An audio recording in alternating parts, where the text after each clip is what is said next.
we were one of the only cars that could really make ground on the bottom. And so the best car won tonight, no doubt about it. I feel like we were the only car that could really pass like we could.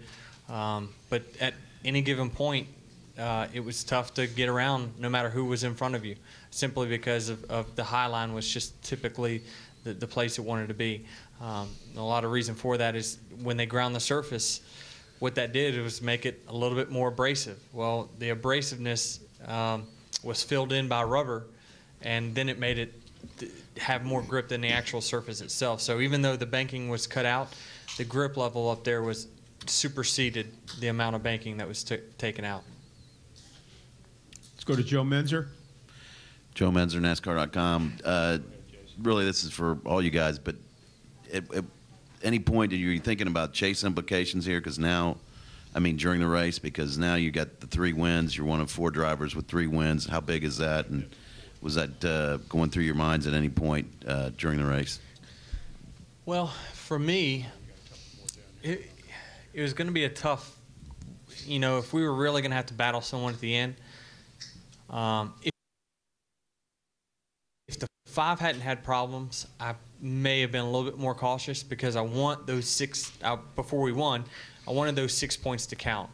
We saw how much 1 point mattered in the chase last year, so we didn't want to fall outside the top 10. And for another reason is it hurts our teammate if we fall outside the top 10 and say Carl gets in. That puts the 18 or the 20 guys in a tough spot. So our best option for our race team and to get more cars in was for me to win if the 18 or 20 couldn't. So I was going to race for the win, especially down at the end with 50 to go. Anytime you can smell a lead, you're going to do everything you can to win. You're not thinking about points at any point at the end of the race when you're running at second. So the only thing that would have been tricky is obviously if we would have gotten in trouble and the 99 won the race, that could have put us in a bad spot. Let's go Al Pierce. You got a question? Who'd you want to ask? Darian? Go ahead, Darian. I'm sorry. A matter of managing it, make sure we don't lose the engine in the car, and the TRD guys did a great job. That motor's probably going to be a little soft when it goes back because it got so hot, but it made it to the end. It probably didn't have hardly any water in it now after the burnout.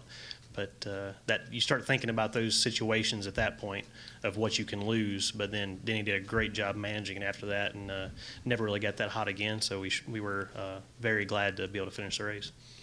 Let's go to Al Pierce, then Marty Smith, and then the press box. Go ahead. Yeah, Denny, Al Pierce, Auto Week.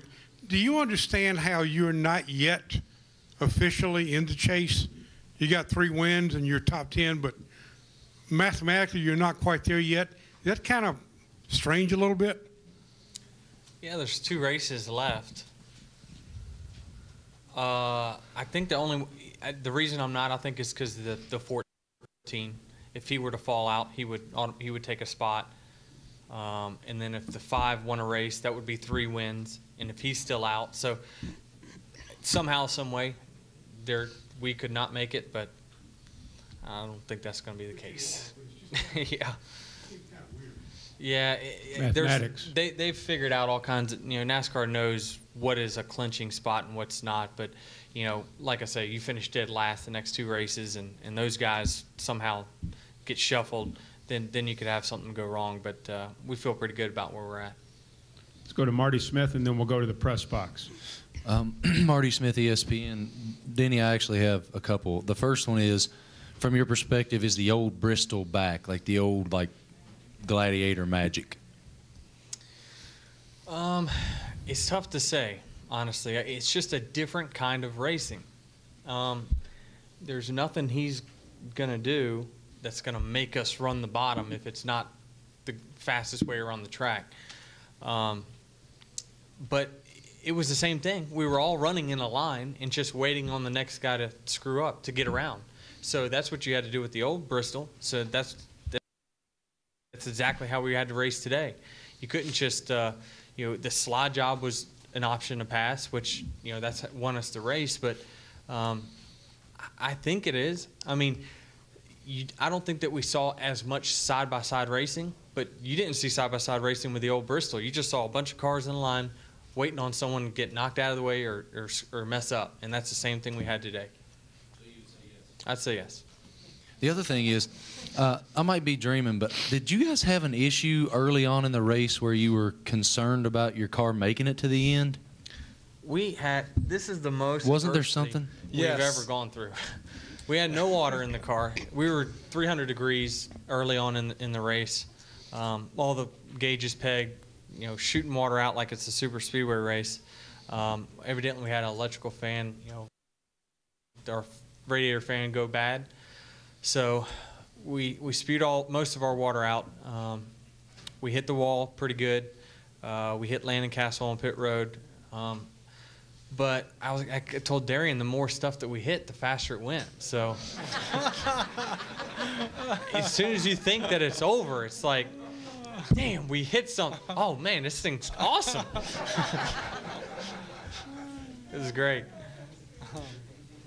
Let's go upstairs to the press box. Go ahead. Mike Embry, Speed.com. Denny, you mentioned the rubber filling up the top groove.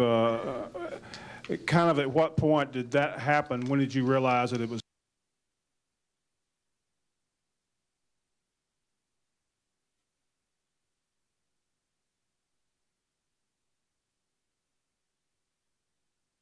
going to be okay to run up there? I never tested it. I just followed the car in front of me, basically. I wore a lot of guys' left rear corners out of their race car, just keeping my car. There's some guys that really tested it and got close to the wall, but I always felt like my car was better about one lane down. Right sides right there on the edge of that new surface. But I knew watching the Nationwide race yesterday. I went up in one of the suites and watched it. You saw that was the groove. That was where the fast cars were going to run. But we made 90% of our passes on the inside. So even though it was a highline racetrack, look at all of our passes. We made some serious ground on the bottom, and that's what won it for us. We'd pass 2 and 3 cars on the bottom once everyone would get kind of bottled up top. So you had to have a car that was good enough to run both grooves. You couldn't just count on running up top and waiting on everyone to fall out in front of you. Any more questions in the press box? Yes, sir. Nate Ryan, USA Today. 2 quick ones. Denny, just for you, knowing that Richmond is your home track, what makes this win bigger than your 2 wins at Richmond? They're very, very close, but it's just you're in front of a bigger crowd. You're at the night race at Bristol. It's just you talk to a casual race fan and you talk to anyone that doesn't know a whole lot about NASCAR, and they'll always ask you, well, if I want to go see a race, where should I go? And everyone says the Bristol night race. So it's where the most eyes are on us. It's the most exciting racetrack that we have on our circuit as far as competition's concerned. And, this is one of the races that me and my dad and my mom used to just love watching. This is the one that we could not wait to get home Saturday night to see this race. And so that's what makes it so special for me is that you're watching this race for so many times. And then secondly, if I could get you and Darian to both address this. This is your first top 10 since Indianapolis, and even the Brickyard I know was probably a little bit demoralizing for you guys because you started on pole and thought you had the winning car and then end up 6. After the kind of the mini slump you've been in lately, what does this win do for you that not only you come out here with a win, but now you're tied with the other 3 guys as the potential #1 seed for the chase? I mean, it just seems like this win on a lot of levels is a big lift for you guys. I'd say it really is. Those weeks, it's tough because we felt like every week we had a good, solid top 10 finish coming, but then circumstances took us out of that, whether it be our own doing or an engine failure or mechanical failure or something like that going on in the background. But just we had fast race cars, and we're doing the work that it takes to stay up front each week. And once you do that, you have the possibility to win. So guys have been really doing a great job behind us in the background with TRD and Joe Gibbs engineering support, and doing a great job making sure we don't have those issues again. And hopefully we can just keep staying up front and running top 10. Yeah, it is for me too. We look at I looked, just last week, and you look beside our name, and it looks like we have 2 wins, and it was like, gosh, it feels like we should have way more wins than that, as competitive as we were. And you look at Loudon, New Hampshire, and obviously had a dominating car there. But talking with some of the crew guys and even Darian, it's like, as long as we don't have a failure or we don't get in a wreck, we can win anywhere we go. And that's something that we haven't had since 2010. Being able to win at every different track at any type of course. So, it's a good feeling to know that you can go to a racetrack and win any given week, and that gives you a lot of confidence. And so for me, even though it shows 3 wins, I feel like we've got 5 or 6. Take one more in the press box, and we'll come down to Mark. Go ahead, press box. Reed Spencer with NASCAR Wire Service. This one's for JD. I think it was at Kentucky that Coach Gibbs said that you guys were committed to trying to find something for Joey. Just wondered what had happened on that front and when we might expect any other announcements on personnel matters. Yeah, I'm not sure what you're referring to. I'm just kidding. No, our hope was really with Joey, we would continue with him. I think he's looking at some other possibilities, some other options, and we would love to keep him in our fold. But we're still not to the point where we can kind of announce anything. But I would say within the next few weeks we'll have a pretty good plan. Back downstairs, Mark, to the far right. Mark Garrow, PRN. This is for Darian. You're the Sprint Cup Championship crew chief. Do you get the feel from this team? You guys were obviously building towards something. So when you hit the chase, you're pumping on all 8 cylinders. Do you get that feel now from this team that you guys are starting to crest and reach that peak right at the right time? Yeah, I really think so. You don't want to count your eggs before you put them in the basket type thing, but it's a lot of hard work. I mean, all the way since December when I came in, I've been learning every day by the engineering staff and all the people there, the mechanics. They teach me lessons. I teach them lessons on a lot of just different things we've been doing. So you can see the light at the end of the tunnel of the things we've been working on, and we're getting stronger as we do it. So just knowing that work each week means faster race cars, and Denny's confidence gets better each week when we bring more of those things to the racetrack. That tells you that you're going to have a chance to win it. And even after we won the race there at Phoenix, we've thought, man, we're going to be pretty stout. And then since then, we've been making things better and making the cars better, and his feedback has been getting better and better about what we're doing. So hopefully we can take all those things, just keep getting better and not slow down. Other questions downstairs? Bob has one right here.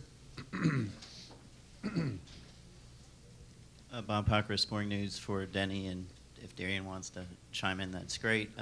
Can you put 10 races together in the chase? I mean, and have you asked Darian about any secrets that he had from last year on how to do that? I reckon we can. It's been a pretty inconsistent. It has. But you always see every year there's inconsistencies all the time. With our point system, not that you take the regular season for granted, but when you have a couple wins like we had early on, we were racing for wins. Anything else you kind of just take in stride and say, what do we need to work on? This weekend, Darian and the engineer said, okay, I need you to just believe in whatever we got in the car right from the get-go. Just let's make it work. And so there's been 2 tracks where they've just come up with a setup and said, this is what we're going to try to make work. And that was New Hampshire and here. And the 2 have just, those are our 2 best races that we've completed all year long. So I believe that we can.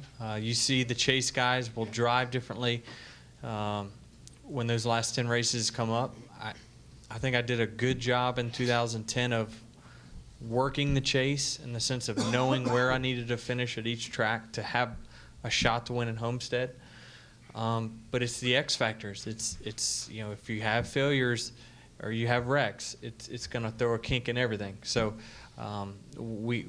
reliability is number 1 on our goal, because the 40 points that you lose by having something go wrong, crash or something like that, it's hard to make up the performance to make up that 40 points just based off of having fast cars from that point on. So I think that we can make 10 races together. I think that the Chase, other than Dover,